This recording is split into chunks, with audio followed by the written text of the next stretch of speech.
Happy birthday, KD Estrada. Being with someone you love on your birthday is a priceless and it's like a special gift. Ang sarap ng food.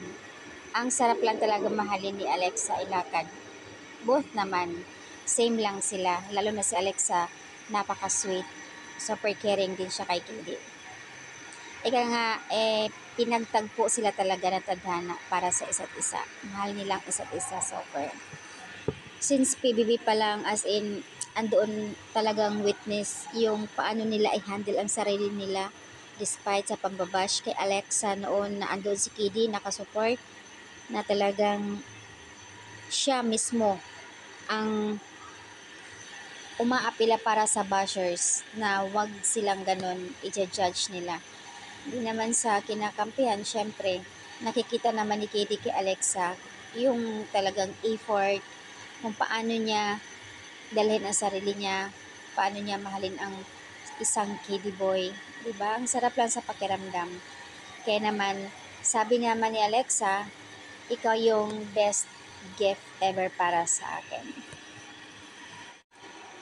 Nag-trending naman si Kiddy Estrada sa X at nagpapasalamat si Kiddy sa lahat.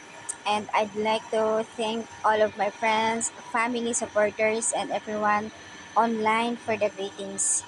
My birthday. May your birthday be as a meaningful and heartwarming as mine was today. Aww. So, ayan, pasasalamat ni Kiddy sa lahat ng mga netizens.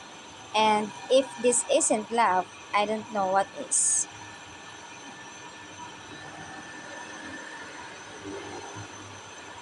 Melting, you change everything. You walk into my life like you and always live here.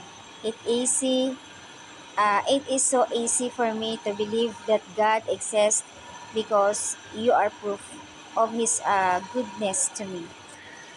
So you can thank your start all you want, but thank you so much, netizens.